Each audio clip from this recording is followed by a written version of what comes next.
मी आता जयकवाड एजी मीडियामध्ये तुमचं स्वागत आहे. आज आपल्यासोबत कुर्डूस ग्रामपंचायत हद्दीतील आणि कुर्डूस गावातील एक व्यक्तिमत्व आहे. तुम्हाला कदाचित माहिती नसेल, परंतु चंद्रकांत पिंगले यांनी मुंबईमधून वर्लीमधून नगरसेवकाशी सुद्धा निवडणूक लढवलेली आहे. परंतु ते गव्हर्नमेंट सर्वंट असल्याकारणाने कधीही समोर येऊन बोलले नाहीत. परंतु आता मात्र त्यांनी गव्हर्नमेंट सर्व्हिसमधून ते निवृत्त झालेले आहेत. आणि निवृत्त झाल्यानंतर ज्या काही लोकांच्या समस्या असतील त्या समस्या सोडवण्यासाठी ते नेहमीच जे काही सार्वजनिक उपक्रम वगैरे असतात ते नेहमी घेत असतात. परंतु ज्या काही जनतेच्या समस्या आहेत त्यांच्या ह्या कुर्डूस मतदारसंघामध्ये, त्या समस्या सोडवण्यासाठी ते आता पुढे आलेले आहेत. आणि मला वाटते लवकरच ते शेतकरी कामगार पक्षामध्ये प्रवेश करणार आहेत. तर पिंगले साहेब, तुम्ही जर काही शेतकरी कामगार पक्षामध्ये प्रवेश केलात तर नक्की राजकारणामध्ये आता सक्रिय होण्यासाठी तुम्ही हा पाऊल का उचललात? कारण की ह्याच्या अगोदर त्यांच्या मिसेसही कुर्डूस ग्रामपंचायतच्या सदस्य राहिलेल्या आहेत आणि चांगल्या शिवसेना शिंदे गटाच्या मोठ्या पदाधिकारी सुद्धा राहिलेल्या आहेत. तर तुम्ही आता राजकारणामध्ये तुमचं नशीब आजमावणार आहात. तर तुम्ही शेतकरी कामगार पक्षामध्ये प्रवेश करून नक्की तुम्हाला काय दाखवून द्यायचं तुमच्या मतदारसंघातील विरोधकांना? कसं आहे, मी प्रत्येक वेळेला विरोधक ही भूमिका पत्करलेली आहे. जेव्हा 13-14 महेंद्र शेठच्या बरोबर गेलो तेव्हा इथले स्थानिक लोक म्हणजे लक्ष्मण बैकर, मिलिंद पाटील, मीच होतो. बरोबर.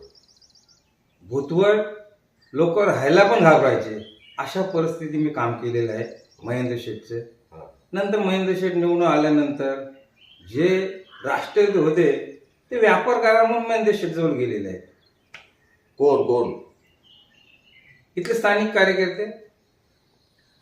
तर आताच्या जिल्हा परिषदेच्या निवडणुका झाल्या, तर या जिल्हा परिषदेच्या निवडणुकीच्या पार्श्वभूमीवर राजा केनी यांच्या पत्नी रसिका केनी यांचा विजय झाला.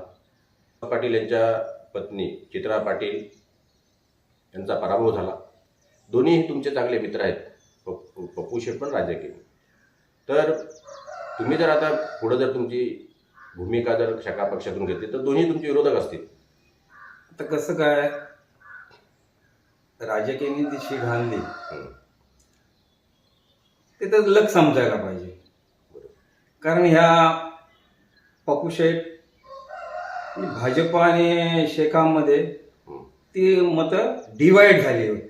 बरोबर. पण पप्पू शेठने आता एक समजायला पाहिजे माझ्या मते की ही शीट माझ्या ज्या यायच्या, पत्नी यायची, मी यायचो, ती निवड शेका पक्ष म्हणूनच यायच्या. ते आता सिद्ध झालेलं आहे लोकांच्या समोर. तुम्ही आता राजकारणात सक्रिय झाल्याच्या नंतर ह्या मतदारसंघामध्ये, कुर्डूस मतदारसंघामध्ये खास करून जनतेच्या ज्या समस्या ज्या काय असतील त्या कुठल्या मूलभूत समस्यांसाठी आवाज उठवणार? तर बघा, आता खेड्यातला विद्यार्थी असो, खेळाडू असो, हा देशाला मिळावा हे माझं म्हणणं आहे. त्याच्यासाठी मी इथे फ्री व्यायामशाळा पण काढली. पण जे अंगणवाड्या आहेत, हे विद्यार्थी आपल्या देशाला मिळाव्या, कुठल्या म्हणजे अधिकारी हे व्हायला. पण श्रीगाव पंचायतीमध्ये बोरणवाडी अशी अंगणवाडी आहे, तिथं अंगणवाडीच नाही. आताशी काम चालू आहे, तिथं अंगणवाडी नसेल. गेल्या वर्षापासून त्याच्यावर 2.5 लाखाचे 3 बिल खालेत. हे कुठंतरी आता निवडून आलेले आहेत, जिल्हा परिषदेला आहेत आणि बाल कल्याण सभापती आहेत. त्याने विश्वासात घ्यायला पाहिजे. आदिती तटकरे आहेत बालकल्याण मंत्री, त्यांनी पण बघितलं पाहिजे की बाबा ह्या अंगणवाडीचे पैसे असे जातात कुठे, ह्याच्यावर ठोस निर्णय केला पाहिजे. आता तुम्ही बघितलं मधील की त्या काळात 350 वर्षापूर्वी तुकडोजी महाराज होते. आता तुकाराम मुंडे साहेब आले.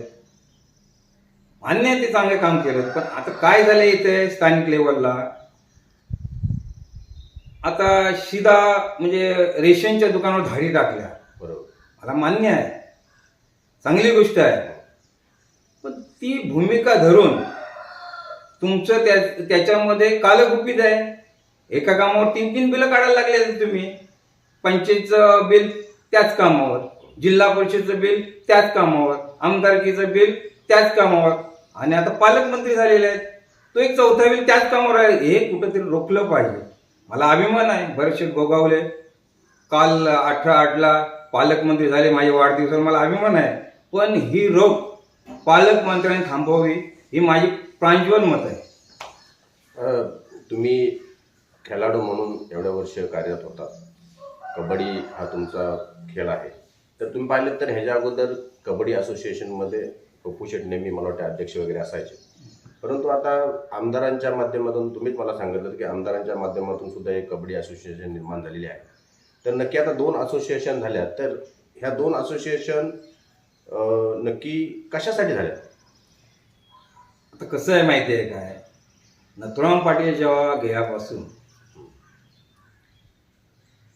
रायगड जिल्हा कबड्डी असोसिएशनची आत्तापर्यंत मिटिंगच नाही लावल्या. काय कोणती एक मिटिंग घ्यायची असतं आणि आढावा सांगायचं असतं, ते का आत्तापर्यंत झालेलं नाही. हा इलेक्शन मी 2007ला लावलेला. बरोबर. त्यावेळी माझा हल्ल्याचा पण प्रयत्न झाला कर्नालामध्ये. त्याच्यातून वाचलो मी, तरी पण भांडलो. मी सांगितलं वीरांना वीर गती प्राप्त होईल, क्रीडा क्षेत्रातल्या माणसाला क्रीडा गती प्राप्त होईल.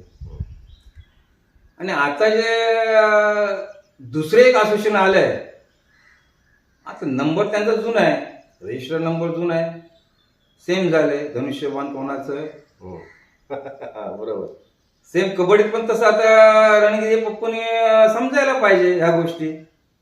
आता ही कलाटणी कशी लागली ती, असोसिएशन एकच आहे. आता 2 आहेत, पण 2 संघ कसे काय जाणार रायगड जिल्ह्याचे? बरोबर. हा मोठा प्रश्न आहे. आता ती 10-24 एक संस्था आहे. आता ह्यानं एक नंबर भेटले तो वेगळा आहे. पण रायगडची टीम महाराष्ट्र जाता वेळे तिथं कोणाची टीम घेणार आहे? ज्याची टीम महाराष्ट्रात घेणार रायगडची, तो सरस होणार आहे. मग अधिकृत कोण आहे? आमदार महेंद्र धुळीकर, पप्पू शेट? आता अधिकृत बघायला गेले तर पप्पू शेट आहे. हा. आता ही लढाई मला वाटतं ह्या चिन्हाप्रमाणेच होणार असं वाटतंय मला. अप्पा, जर तुम्ही तुमच्या ग्रामपंचायतमध्ये जर बघितलं, कुर्डूसमध्ये आपण येऊया, तर ह्या कुर्डूस ग्रामपंचायतमध्ये अजूनपर्यंत काय काय विकास व्हायला पाहिजे? कारण की 2014 पासून तुम्ही आमदारांसोबत होता. पहिल्यांदा ते हारले, नंतर 2023 नंतर ते जिंकले. आता ते जवळजवळ दुसरी टर्म इथे आमदार आहेत. तर तुमच्या कुर्डूस ग्रामपंचायतमध्ये काय काय व्हायला पाहिजे असं तुम्हाला तुमचं प्रांजळ मत? माझ्या माहितीप्रमाणे जेव्हा मी आमदाराच्या संपर्कात होतो, आमदारांनी छायाच्या लेटर ॲडवर 1.5 कोटीची ते 2 कोटीची MMRDची कामं टाकली. बरोबर. पण ती आत्ता चांगल्या प्रतीची झालेली नाहीत, काही झालेलीच नाही. त्यांची पण बिलं टाकलेली आहेत. मला असा संशय येतोय, एक मला असं बोलला की आम्ही आता 3% देऊन आता बिलं काढणार आहेत. म्हणजे आता खालपासून, म्हणजे इथले अभियंता रायगडचे, पुन्हा MMRDचं ऑफिस आहे कुर्ल्याला, तिथले ऑफिसर जुले मुले आहेत, विकास होऊ शकत नाही. कामं येतात पण ती कागदोपत्री प्रॅक्टिकल नाहीत. येऊन कुर्डूसमध्ये कुठल्या पण अभियंत्यांनी बघावा हे चाललंय काय, हेच काही कळत नाही. म्हणून मी आत्तापर्यंत विचार करत होतो, आपण आयुष्यभर विरोधक राहूनच आपण पराक्रम केलेला आहे. म्हणून मला पण आता असं वाटतंय, माझा जो वडिलांचा पक्ष होता, वडील माझे 2दा बिनविरोध आले, म्हणजे 2दा वन साईड आले, भाऊ आला, बहीण आली, माझी 2 वेळा मिसेस आहे. म्हणून मला वाटतंय वैयक्तिक, कोणाला काय वाटायचं मला काय त्याला लेन देन नाही, मला वैयक्तिक वाटते माझ्यावर लोकांचं प्रेम आहे, मग त्या लोकांसाठी काहीतरी देणं आहे. म्हणून मी काल 18/8चा माझा वाढदिवसाचा कार्यक्रम माझ्या दारासमोर न ठेवता मी डोळ्यासमोर एक उद्दिष्ट ठेवलं. एका दुर्गम भागात जायचा, कोंजरवाडी भागात आदिवासी आहेत, त्यांना देश स्वातंत्र्य झालाय तर अजून रस्ता ना, महत्वाची गोष्ट खंतही वाटते ते. मग अशा गावात जाऊन तिथे जयदूत मार्फत एक शिबिर घेतला, त्यांना खाऊ वाटप केला, शैक्षणिक मुलांना वह्या वाटप आणि पुस्तकं वाटप केली. पण हे आता राजक यांनीच्या मिसेस सुद्धा जिल्हा परिषद सदस्य आहेत. राजक यांनी एवढ्या वर्षी जिल्हा प्रमुख आहेत. तर जिल्हा प्रमुख असताना राजक यांनी ते आदिवासी वाड्यांचे रस्ते करताना आले. तर आता मिसेस ज्या काही सभापती आहेत तर ते तरी आता रस्ते करतील काय? आता तुम्हाला काय सांगितलंय, एका कामावर 4 बिलं निघतात, बरोबर आहे. ह्या जिल्हा परिषदमध्ये कोण 4 बिलं करतो? राजक यांनी. नावं घेण्यापेक्षा त्या लोकांना मनाला वाटणार आहे मी खातो म्हणून, नावं घेऊन कोणाला मोठा करायचा. माझे बी ते छोटे होते, लकीनी पुढे गेले. माझी सरकारी नोकरी होते म्हणून मी पुढे नाही आलो, बरोबर. स्टेजवर नाही आलो. आता येणार, आता मी स्टेजवर नक्कीच येणार आणि पुढची जिल्हा परिषद ही छाया पिंगलेच असणार. नाही रस्त्याबद्दल रस्ते नाही होणार, नाही होणार. नाही. कागदोपत्री बिलं काढतात. मी स्वतःहून बघितलेलं आहे तिथं जिल्हा परिषदमध्ये. कामं येतात, पेपरबाजी होते, नंतर ती बिलं 3% काढून घेतात. याला सगळे जबाबदार आहेत. आपण जर तुम्ही आता तुमचा पारंपरिक पक्ष शका पक्ष असं म्हणताय, तर म्हणजे जर का तुमची चित्रलेखा पाटील यांच्या मार्गदर्शनाखाली आता पक्ष प्रवेश करायची वेळ आली तर अजून कधीपर्यंत तुम्ही पक्ष प्रवेश करा? मी आता थोड्याच दिवस, मला चित्रलेखा हा नाव पण माहिती नव्हतं. तिने ह्या थोड्याशा कालावधीमध्ये एक चित्रलेखा कोण आहे ते दाखवलंय.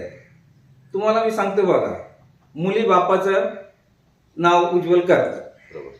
पण चित्रलेखा एक अशी सून आहे की जयंत पाटलाचं तिने नाव काढलेलं आहे आणि अख्खं रायगड जिल्ह्याचं लक्ष तिच्यावर केंद्रित आहे. आता विरोधक कोण राहिलाय? सगळे साठे लोटे, चिवताईच विरोधक आणि जयंत पाटील विरोधक राहिलेत. मग माझा काहीतरी समाजाला देणं आहे. मी विरोधक पक्षाचाच आता जाण्याचा प्रयत्न आहे. जेव्हा भाई आदेश देतील, चिवताई आदेश देतील, त्याच्यावर माझं आता ठरलेलं आहे. ते कुठेतरी बाहेर गावी आहे, आल्यानंतर आम्ही ठरवू. तर आपल्यासोबत चंद्रकांत पिंगले होते. कशा पद्धतीने सरकारी नोकरी सोडल्याच्या नंतर आता राजकारणामध्ये येऊन जे कोणी चुकीचे कामं करतायत त्यांच्या विरोधात आवाज उठवण्यासाठी मी लवकरच तुमच्या सेवेमध्ये येणार आहे. आणि ह्या जिल्हा परिषद गटामध्ये, कुडू जिल्हा परिषद गटामध्ये माझी बायकोच पुढची जिल्हा परिषद सदस्य असेल, असं त्यांचं ठाम मत होतं. तुर्तास इथेच थांबतो. धन्यवाद.